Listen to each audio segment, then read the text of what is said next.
Yo, can I help you?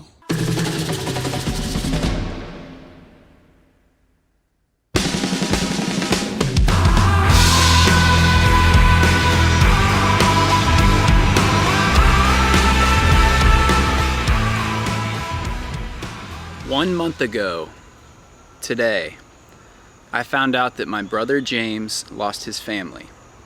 His fiance Haley and puppy Theo in a car accident where a trucker blew a stop sign. Haley was a beacon of light, one of the kindest souls to grace this earth. Her presence was restoring.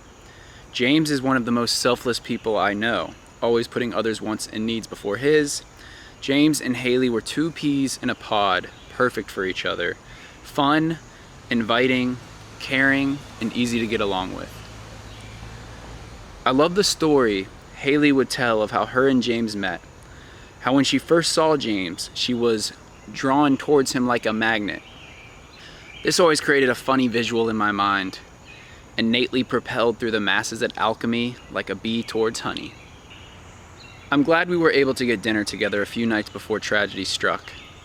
As we were saying our goodbyes, I told Haley that I was glad she enjoyed her bachelorette festivities from the previous weekend. I could tell she appreciated the expressed interest.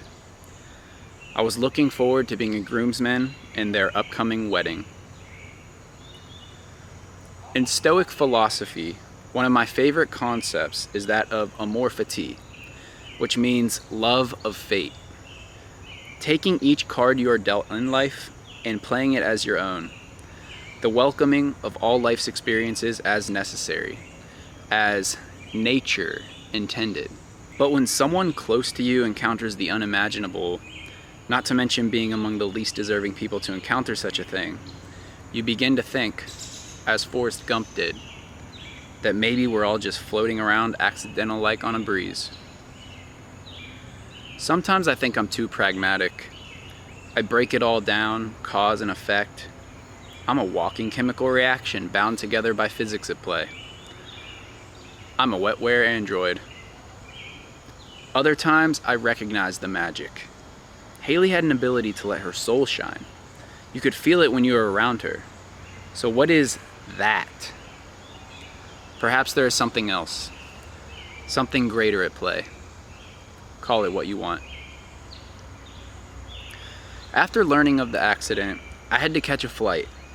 I listened to a podcast where a guy talked about a book he had written titled The Romance of Reality, how the universe organizes itself to create life, consciousness, and cosmic complexity.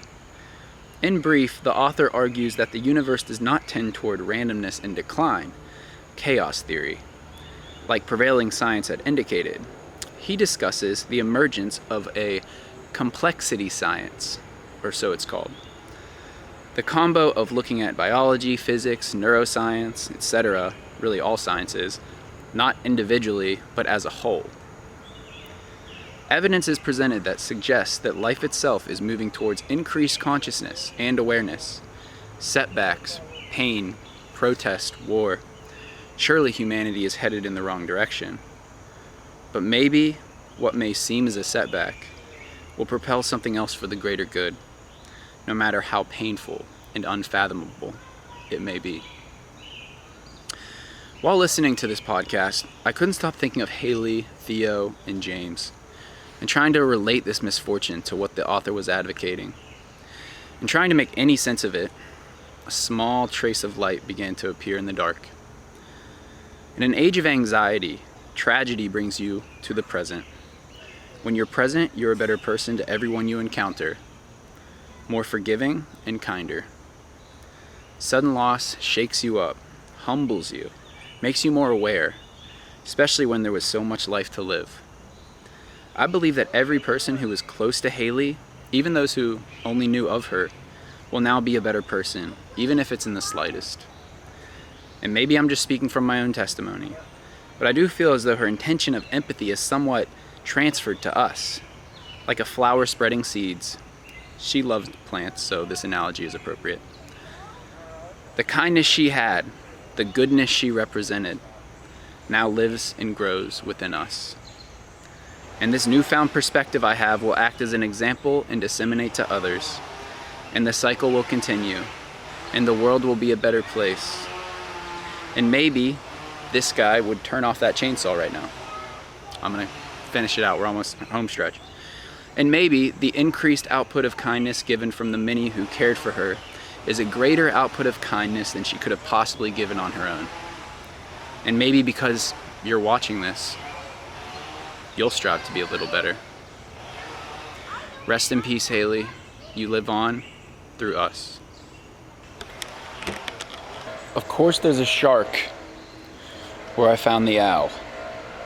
What is up with these synchronicities? I literally made a whole video 2 weeks ago titled Shark Synchronicities.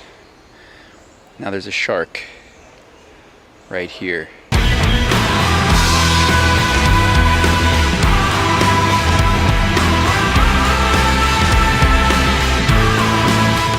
So I think I'm much more eloquent with my writing than I am just my free-flowing speech. So what I just read was a post that I had made on Instagram. One of my best friends lost his fiance and his puppy in a car crash, and I found out a month ago today.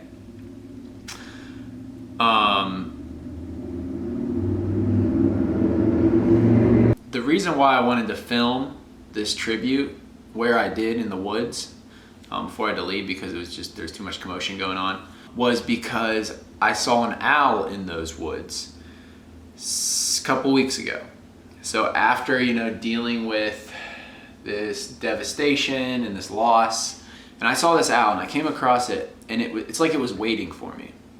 At first it was on this stump, and then it just kind of like flew to the other side and was just staring at me the whole time, and then flew to the middle and was still continuing to stare at me. So it kind of kept meandering back and forth across the path that I intended to walk down. I didn't really want to walk down it because I thought it was territorial. I thought that it might like dive bomb me or something, and they got those sharp talons, so I almost didn't walk under it. Probably the most majestic and captivating animal that I've ever seen in the wild. The way its eyes just stared into my soul, they were these big hollow eyes, and how it was staring at me. I mean, it was huge, and I was just completely mesmerized whenever I came across it, and it's almost like it was waiting for me, like just how it was sitting there, and it just kept kind of hovering back and forth, waiting for me to pass. And so I had this inkling whenever I got home that night, so this was a couple weeks ago, to Google what that means. And apparently, I'm gonna read it so that I don't butcher it too much. Owls represent wisdom, knowledge, change, transformation, intuitive development, and trusting the mystery. So that post and the dialogue that I just spoke in the woods, it all kind of plays into that right there, that sentence. Change, transformation, intuitive development, trusting the mystery, where I was tying the ideas of advancing humanity, even though it seems like there's loss. And anyway, it says they are tied to the spiritual symbolism of death, which brings about new beginnings with a higher understanding and evolved perspective. Like, I can't make this up. It's just uncanny how applicable this is. Owls can show up when you're being asked to listen to your intuition. And my intuition was telling me, whenever I made that post, it just kind of flowed out of me over the course of a couple of days, probably a total of 5 to 6 hours of writing. It was just pouring out of me.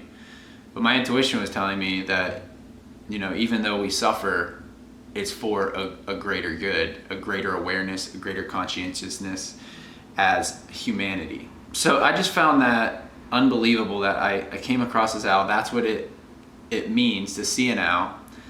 And then furthermore, take it up another level, seeing an owl, not just seeing an owl, but seeing an owl during the day can be a sign of enlightenment.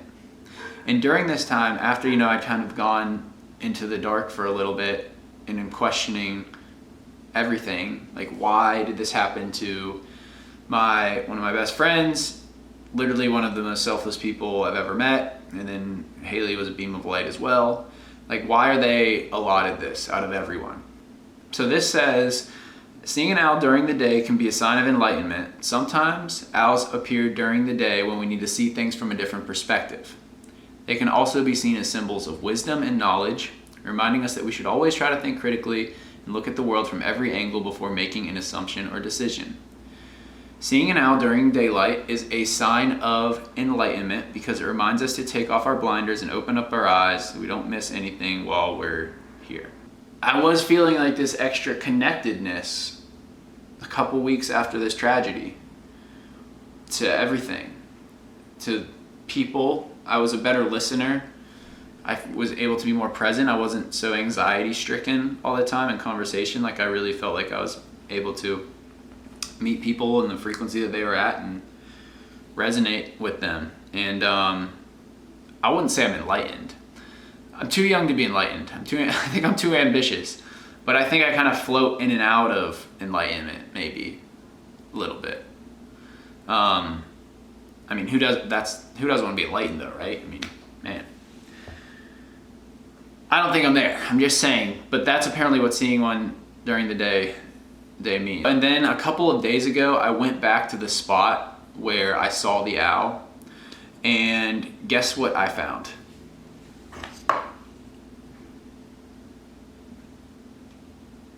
A shark. Granted, it's a jawless shark, but still, it's a shark. And I just made a YouTube video called Shark Synchronicities about like the tattoo that I had gotten that's a shark fin and how it matched these shoes exactly over here.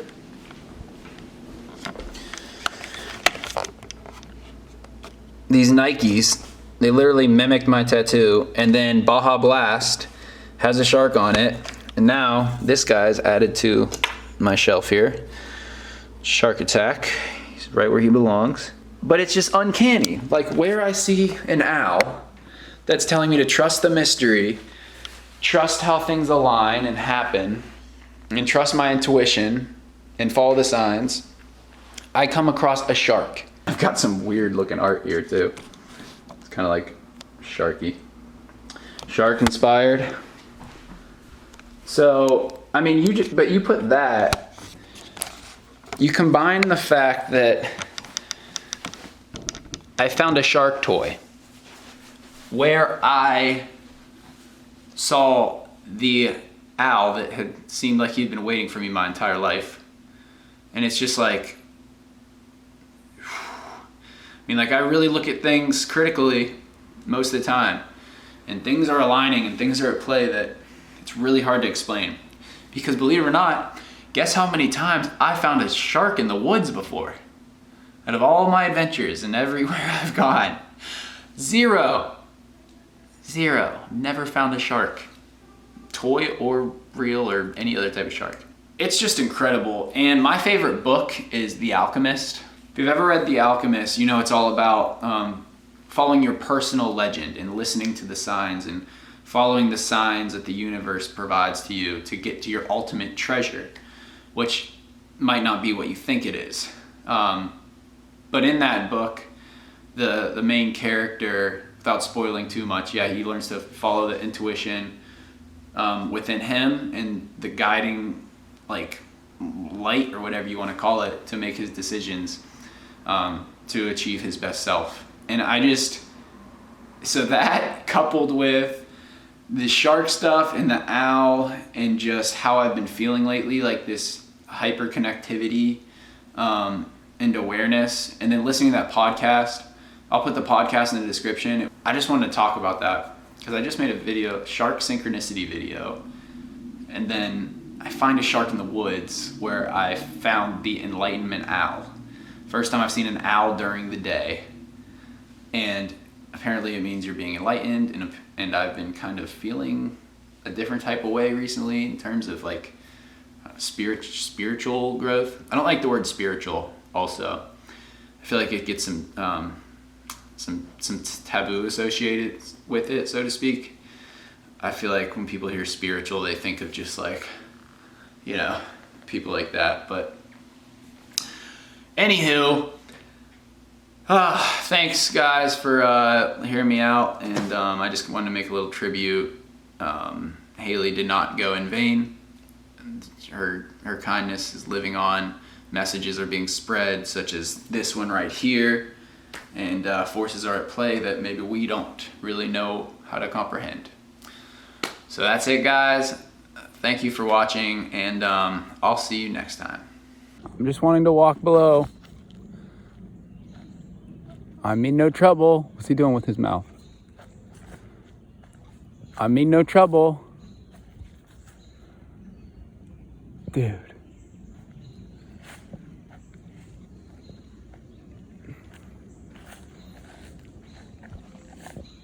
Oh my goodness.